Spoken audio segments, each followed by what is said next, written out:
All right, guys, got a 2019 Can-Am Outlander 1000 6x6. Just hit 1,000 miles on it. I've had it just about 2 years. I want to give you a little review of likes and dislikes and pros and cons and things I've broke and things I've noticed and whatnot. First off, I literally hit it 1,000 miles, like 1,000.2 miles on it. I got the 30-inch ITP Mudlight tires, good tire. I did have to trim the fenders in order to fit a 30-inch tire on here. I trimmed the rears and obviously the fronts. On the fronts, you can see the 2 bolts there. I got a little bit of a bracket to help hold it together a little better. Once I cut it, part of where the plastic would, where the footwell and the fender would hold together, I had to cut it out. You know, I got a little bit of a bracket here to hold it together. Most recent thing I've done is the footwells. Love them, much nicer. I have the UHMW skid plates on the bottom. So in order to make the footwells usable, if you will, where the mud would fall through, I had to cut a hole in my skid plate, but I still got a lot of good protection. You know, I got the skid plate there on the bottom and it runs most of the way and on the sides, and it actually works out really well. I was able to basically bolt the footwell directly to the skid plate, and it's all kind of one uniformed piece now. So far pretty satisfied with it. I got a little plug here that if I remove the plug, you can look in there and see the gearbox fill port, if you will, or plug. So rather than removing the entire footwell each time to get to it, I can now access it via this little hole here. Pick these up at my local electronics store or electrician's store, if you will. Also did the same thing right here on the inside to access the drain or the oil filter. So I can take off the panel here, get to the 2 screws on this side, and then rather than taking the whole inner fender out, I can pull this little cap here and access the 3rd screw for the oil filter. Upgraded to some some LED headlights this year. Like 12,000 lumen, so much better than the stock ones, it's not even silly. Also went with the HD springs. After about 700-ish miles on the machine, the suspension felt extremely spongy. So I upgraded to the HD springs and couldn't be happier.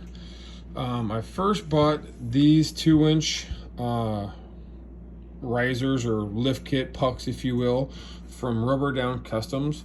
They were a bit more expensive than what you can buy off of Amazon. They fit a bit nicer. I originally bought just the 2 for the front to kind of level out the machine because the front was really low, but then I did eventually end up buying the cheaper ones, if you will, off of Amazon. Just a little, I think they're 1 1/8 inch or 1 1/4 inch little pucks, aka essentially giving me a 2-inch lift on the machine. Also with the HD springs, you go from 700 pounds of payload up to 900 pounds of payload, which made a big difference.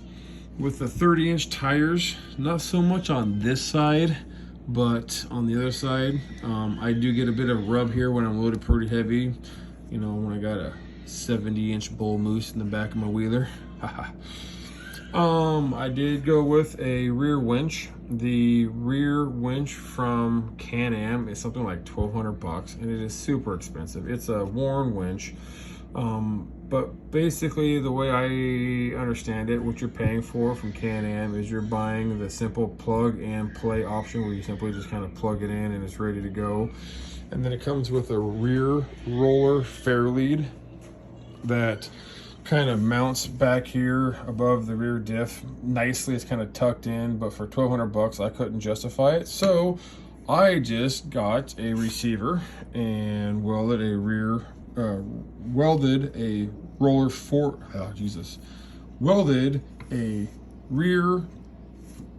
fairlead onto it. Jesus, I can't talk. And I essentially just went with a Champion 4,000 pound winch. Got it wired directly to the battery, and then I wired it to these two little doodads here. And I got the controller in my ammo can box, so if and when I need it, I can just simply pull it out. I can hook it here, and the reason I did this, everybody's like, well, why didn't you just put another switch on? Well, I could have, but what I wanted to do, I wanted to be able to have my hand here, run my throttle, have my other hand on the winch, and stand back here and stand to the side of the machine and winch my machine from the rear without having to be sitting on it. Just kind of my thoughts anyway. That's what I did. I do got my GPS RAM mount and my iPhone mount, super nice. I'm 6'2", so the machine set a little low for me as far as the handlebars, so I did go with a set of 2-inch rocks handlebar risers, super nice. I would highly recommend it. I got a battery tender, and I ran it here. It runs all the way to the battery, obviously, as a tender. But then they make this little plug that plugs into that you can, it's a USB. So I now have a charger for my phone and or my GPS that's wired directly to my battery, so my machine doesn't have to be on in order to charge my phone and my GPS. As you can see, I built myself a pretty fancy box. It's permanent. It's what is it, 3/8 plywood, basically wrapped in fiberglass, and then I used rhino lining, like a bed liner material, over that to kind of give it that rough look and whatnot. I did put 2 gun cases on the outside. It worked very, very, very well. They got these nice little, they don't just open, you got to push a button underneath and they flip up, all 4. And I can access my gun. They kind of stay up by themselves a little bit, not the best, but they do. One thing I just did this season was mount this plate in here. It used to have like the drawer, you pull it up and you lay it down. Well, I never used it. Never, ever, ever, ever used it.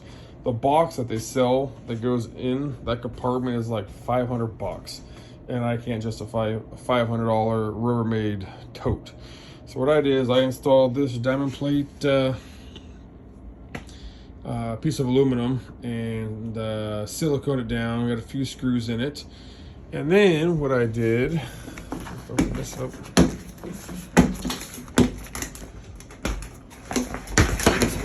Here.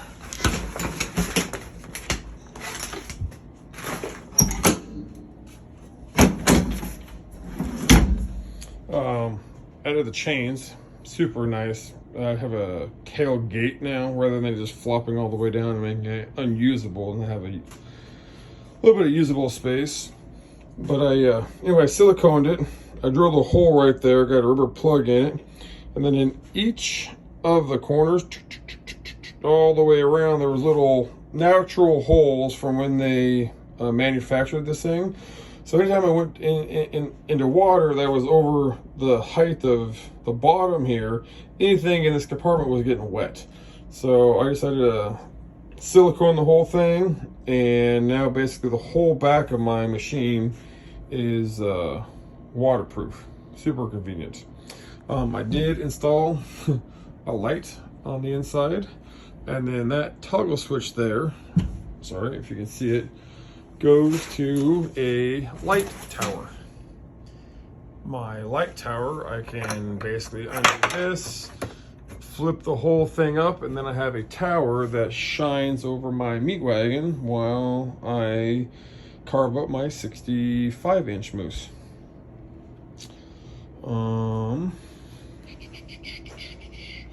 I seen a thing today about UHMW skid plates versus aluminum. I've had aluminum. I would highly recommend the UHMW over the aluminum, especially if you're going over rocks. It slides 1,000% better over the rocks. The aluminum is a very sticky metal. If you're going over rocks and they're jagged rocks, they tend to hang up a lot more. One thing I also did is I put 2-inch wheel spacers on the outside. There's no wheel spacers on the front. I'm running just a stock rim, so I think they're like 8 wide in the front and 10 wide in the rear. Don't quote me on that. But by putting the 2-inch wheel spacers, it levels it, it widens it out. One other thing I noticed a lot by putting the wheel spacers on is that with the box, and I'm heavily loaded, towing my meat wagon with my 55-inch moose in it, that it seems a lot more stable. I didn't want to put anything on the front because it makes steering harder, even though we got power steering on these. Just turning the machine in general already, it's workout, if you will. Didn't want to widen that out. Just hit 1,000 miles, kind of tore it all down this winter, and greased wheel bearings, etc., etc. In greasing my wheel bearings, I bought the wheel bearing greasing tool. These little guys here, they were like 40-50 bucks a piece or whatever they were. You will need one for the front and one for the rears, whatever.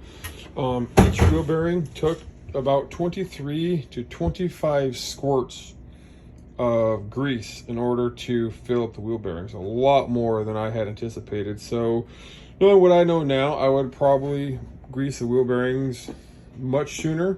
Maybe even when you get it brand new. Get it brand new and pop them off and go ahead and fill them full of grease. You might get a lot more life out of it. I'm not too sure, but that's what I would have done, knowing what I know now. Took my bike to the dealership earlier this year to have them check my belt. My belt housing was getting so hot I almost couldn't touch it. Long story short, when they did it, I obviously pulled these plastics off here, but you can get to the bottom bolts without taking all of this off. And they did, and that was before I replaced these. And you can do it. It was a total pain in the ass, but to get to the bolts on the bottom there, when I got it back from the dealer, they'd cross-threaded one and the other, basically 3, were completely loose.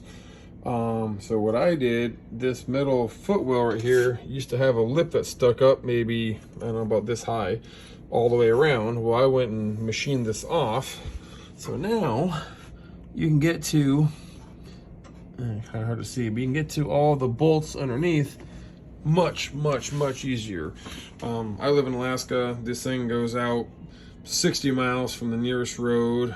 Most of the time when I go out, there's no cell phone service, so always I carry a spare belt, and I wanted this job to be as easy as possible. So I did.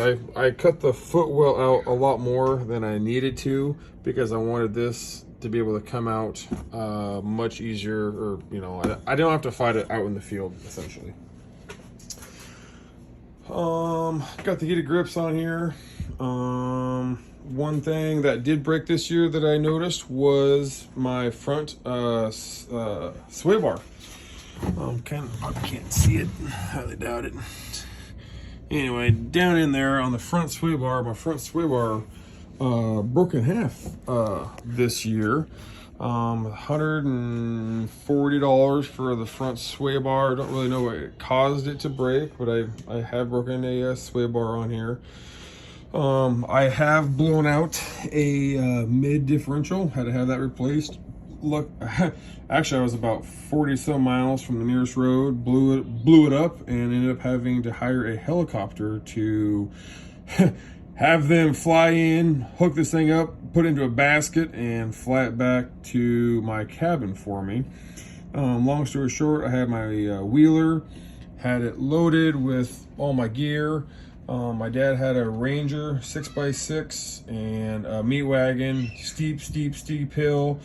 And every year he gets stuck on the same hill. And this year, or that year, I wanted to make sure that we were not going to get stuck up on the hill. So I hooked him up and yarded him up the hill.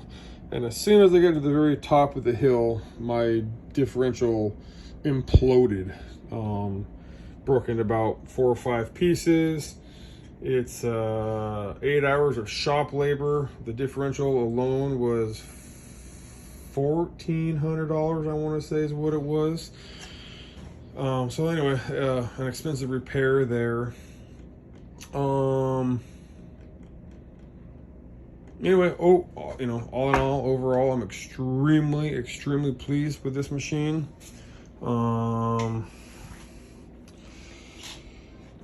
Anyway, I hope you guys enjoyed my video, and cheers.